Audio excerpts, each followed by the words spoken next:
Bonjour à toutes et à tous, j'espère que vous allez très bien. Aujourd'hui, on se retrouve pour voir ensemble comment réaliser des alpha patterns et où les trouver. C'est des choses assez simples et ils nous permettent de faire des bracelets, des marque-pages, des petites tapisseries comme celle que j'ai fait ici et qu'on va réaliser ensemble. Je vous laisse avec la suite de la vidéo. Nous avons Pinterest où nous pouvons trouver différents styles d'alpha pattern. Avec donc là par exemple le chat, on l'a ici en blanc et rose, ici en blanc et noir. Ici nous avons, si je me trompe pas, de toute façon c'est marqué à côté, donc Totoro, où nous avons donc l'avant et l'arrière. Donc ça peut être bien pour faire par exemple sur un pull ou un sac à main ou quelque chose de ce genre.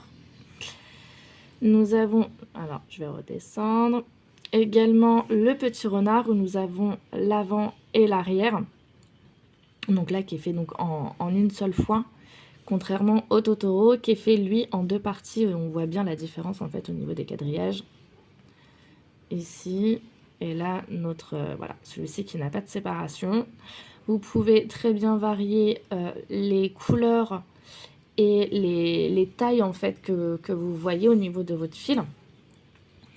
Ici nous avons des idées avec par exemple des idées de sac à main. Donc on a l'avant du sac et l'arrière en partant sur une seule toise. Donc là du coup on a donc l'arrière et l'avant. Je suis désolée si vous entendez du bruit derrière, ils sont dans la rue en train de faire tous les travaux. Catastrophe. Ici on a des choses plus petites au niveau des alpha patterns, idéal pour faire des bracelets ou des marque-pages. Donc voilà, les modèles peuvent varier, les couleurs varient également. Juste en allant sur Google et vous notez alpha pattern, vous allez en trouver énormément aussi et des gratuits. Donc je pense que pour commencer, c'est mieux pour vous d'en prendre des gratuits. Certains sont bien expliqués, d'autres un peu moins. Celui-ci, par exemple, le papillon.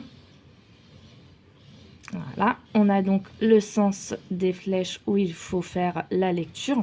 Juste en bas, donc en fait en alpha pattern se lit toujours la première rangée.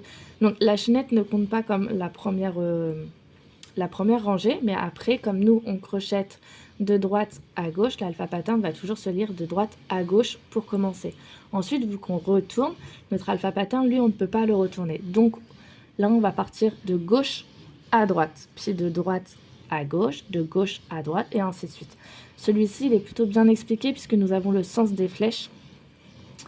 Et ça, c'est plutôt bien pour commencer. On a également le nombre de rangs total. Donc ici, on sait qu'on en a 22. Et en haut, on a le petit 1 qui nous dit que là-haut, bon, lui, il nous dit que là-haut, voilà, c'est le premier, mais on commence généralement par en bas plutôt que par le haut. Voilà, on a vraiment diverses choses et c'est vraiment très intéressant à faire. On peut faire beaucoup de choses avec des alpha patterns. Là, par exemple, on a des bracelets comme ceci. On peut faire des sacs à main comme on avait vu tout à l'heure sur Pinterest. Là ici des marque-pages. Et en vrai, les alpha patterns, c'est vraiment super génial pour laisser parler pour notre imagination. Nous avons également du coup le site Stitch Fidèle. Donc moi je ne le manipule pas du tout, mais sur TikTok et YouTube, il y en a qui le font et surtout qui vous l'expliquent, mais très très bien et vraiment dans les moindres détails. Je sais que ce site-là, on peut importer soit une photo et donc du coup le site nous le fait sur un grillage du coup d'alpha pattern, ou alors nous-mêmes on peut créer notre propre alpha pattern vierge. Donc d'après ce que j'ai compris, on va donc dans crochet. Donc nous on prend pas le C2C, enfin sauf si vous savez faire du C2C, mais c'est autre chose encore du fi-du-fi. Du coup on prend donc le crochet, on n'a pas de préférence au niveau de la laine. Et donc alors ici c'est donc à partir d'une photo, ici à partir d'un code QR. Non, on va dire celui-ci, comme ça c'est nous qu'on fait notre propre quadrillage. Et donc là c'est donc le nombre de mailles qu'on veut sur notre rang, et ici donc notre nombre de rangs, donc on va laisser 20 par 20. Donc en fait vous avez le quadrillage qui arrive donc comme ceci, et vous pouvez sélectionner les couleurs. Voilà. Je vais pas vous en dire plus parce que je ne le manipule pas plus que ça. Je vais vous laisser aller voir d'autres personnes et moi je pense que je vais reprendre la vidéo quand il y aura plus les travaux à côté de la maison. Ensemble, on va réaliser les premières rangées de cet alpha pattern afin de voir ensemble comment est-ce qu'on le lit et on va voir ça dans la pratique. Donc pour le réaliser, j'ai donc pris 2 pelotes, une un peu blanc crème et une noire. Je vais utiliser toujours 2 crochets. Vous connaissez maintenant ma passion pour utiliser 2 crochets différents. Donc un numéro 4 pour faire ma chaînette et un numéro 3 pour faire la hauteur de l'alpha pattern. Et avec, je vais utiliser également un pic à broche qui va me servir finalement pour faire la solidité de la tapisserie. Donc je commence toujours par défaire mon petit bout de pelote. Donc je récupère toujours mes pelotes au niveau du centre. Je les sépare. Donc là j'en ai mis une sur le côté de mon ordinateur, donc une sur le côté droit et une sur mon canapé. Un alpha pattern se lit toujours de droite à gauche puisque nous crochetons de droite à gauche. Là, on n'a pas, enfin notre quadrillage, il n'est pas indiqué sur le nombre de rangs et de mailles. Donc ce qu'on va faire, on va donc compter. Donc là, on a 1, 2, 3, 4, 5, 6, 7, 8, 9, 10, 11, 12, 13, 15, 16, 17, 18, 19, 20, 21, 22, 23, 24 et 25. Donc en comptant comme ça, là, les 25 petits carreaux, c'est ce qui va nous donner donc 25 mailles. Un carreau est égal à une maille. Et on va donc monter les rangs, donc 2, 4, 6, 8, 10, 12, 14, 16, 18 et 19. Donc on a 19 rangs. En montant en hauteur, du coup, ça nous donne un rang. Donc pour ce faire, on a dit qu'il nous fallait 25 mailles puisque nous avons 25 petits carreaux. Donc je prends mon crochet et je vais donc monter ma chaînette de 25.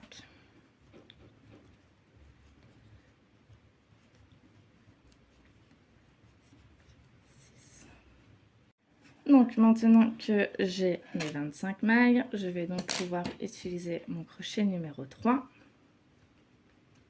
Donc la première ligne ne compte pas comme la chaînette. La première ligne compte vraiment comme le premier rang. Donc je n'ai pas de changement de couleur, donc je vais donc commencer par une maille en l'air et je vais donc crocheter mes 25 mailles serrées qui sont représentées par chaque carreau.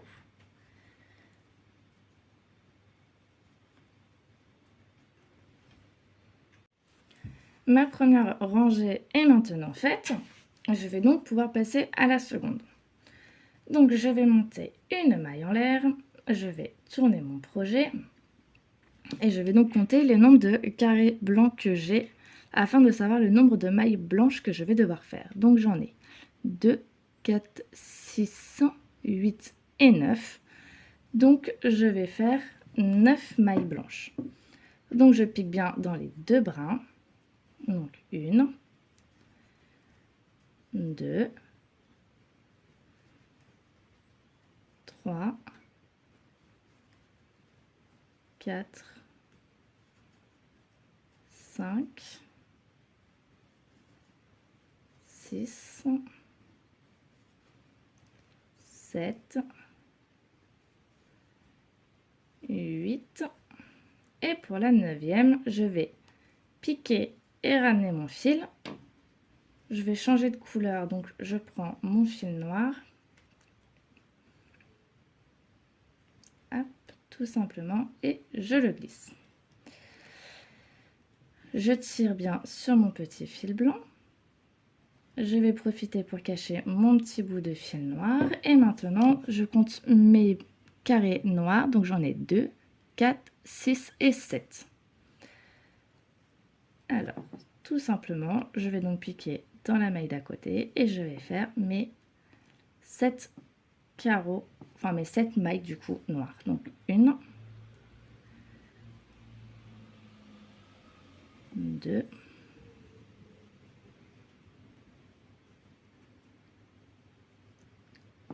3,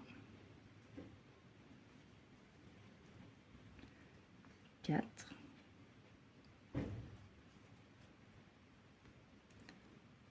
5,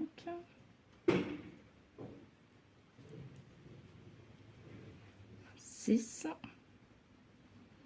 Et dans la dernière, je vais donc piquer, ramener mon fil noir. Je vais pouvoir récupérer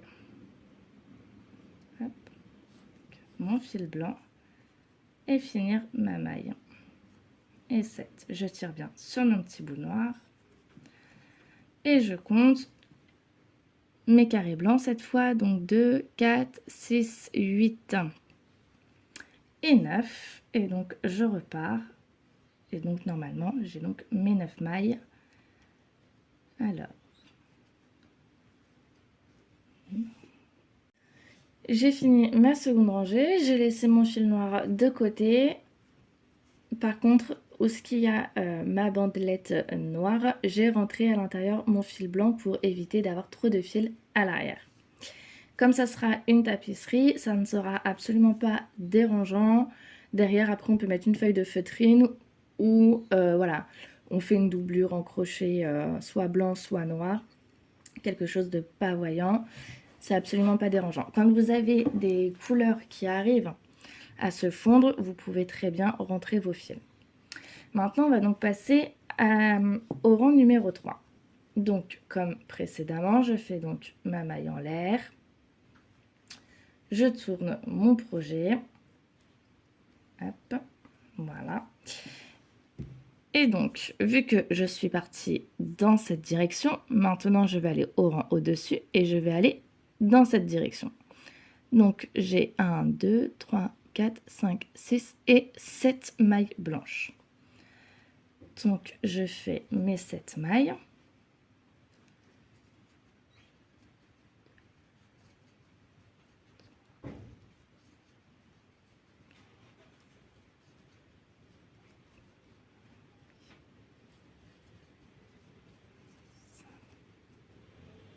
Donc, la 7e, je ramène le fil, mais je ne la termine pas avec mon fil blanc. Je prends un peu de large pour mon fil noir. Hop, hop, hop. Comme ça, ça évite que ce soit trop serré. Je resserre mon fil blanc. Et maintenant, j'ai donc 2 mailles noires. Donc, je fais ma première normalement.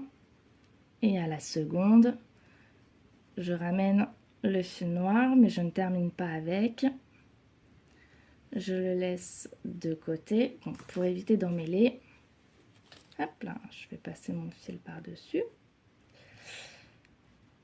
Je récupère mon fil blanc et je termine ma maille.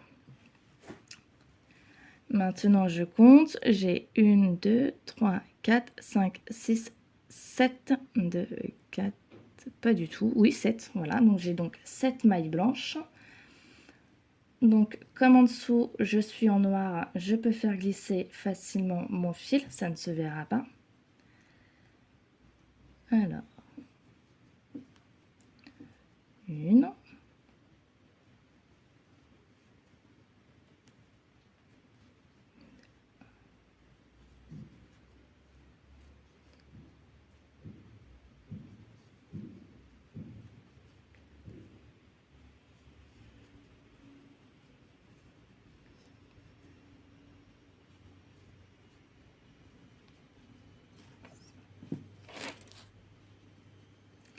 Et donc la dernière, comme tout à l'heure, je vais piquer, ramener mon fil blanc et je termine ma maille avec mon fil noir. Je tire sur le fil blanc et donc là j'ai à nouveau... Alors désolée, j'avais pas vu, j'avais plus de batterie, du coup ça a coupé. Donc, alors, j'ai donc terminé du coup mon rang 3. Ça commence gentiment à prendre forme. Maintenant, alors par contre du coup j'ai changé de support et vous allez apparemment beaucoup bouger. Alors maintenant que j'ai fini mon rang 3 et que j'étais donc dans cette direction, puisque je retourne mon travail, je tourne également ma vision et ma manière de compter. Bon là c'est quelque chose de symétrique donc c'est pas très dérangeant. Donc sur le rang 4, je repars donc de ce côté-ci pour aller vers la droite. Donc du coup je pars de gauche à droite. Donc j'ai 1, 2, 3, 4, 5, 6 mailles blanches. Donc, je vais faire une maille en l'air. Je retourne mon travail. Et je fais donc 1, 2, 3, 4, 5. Et donc la 6e, je vais juste piquer et ramener. Je vais prendre mon fil noir que je vais bien tirer pour laisser du mou en dessous. Voilà. Je vais bien tirer sur mon fil blanc. Et donc en noir, j'ai une seule maille. Donc je vais piquer dans ma maille juste en dessous, là. Je profite pour faire glisser ma maille, enfin mon fil blanc. Donc je ramène mon fil noir. Et je mets mon fil blanc à la place. Voilà.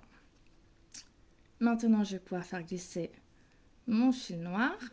Donc, je continue avec 1, 2, 3, 4, 5, 6, 7, 8, 9, 10 et 11 mailles blanches. Donc, mon fil noir, je ne vais pas pouvoir le faire glisser sur beaucoup. Je vais juste repasser ma pelote blanche dessus, comme ça je ne m'en mêle pas. Donc on a dit 11 mailles blanches. Donc je fais 1, 2. Donc j'ai fait mes 11 mailles blanches. Ensuite je fais ma maille noire. Donc je pique, je ramène mon fil noir et je repasse avec mon fil blanc. Voilà. Mon fil noir, je vais pouvoir le faire à nouveau passer derrière. Donc là, on est sur l'envers de notre ouvrage. Et ici, on est sur l'endroit.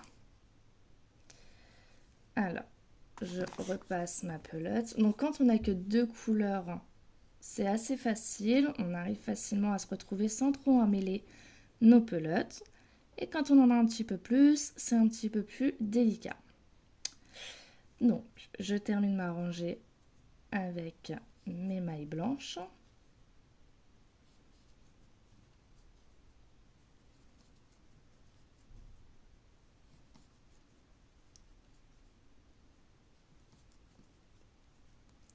Voilà.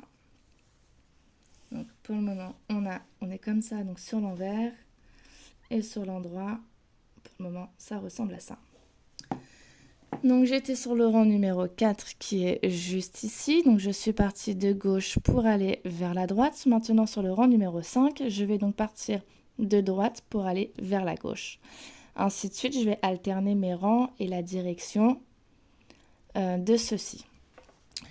Avec les Alpha Patterns, ce qui est bien, c'est que donc là on a le modèle de base. Donc moi j'ai utilisé les couleurs du modèle de base, donc c'est-à-dire le noir et le blanc.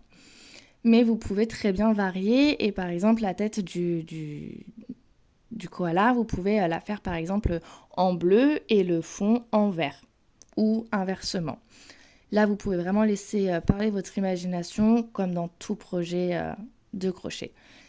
Je le termine et puis on se retrouve une fois que j'ai fini. Donc voici ce que cela donne.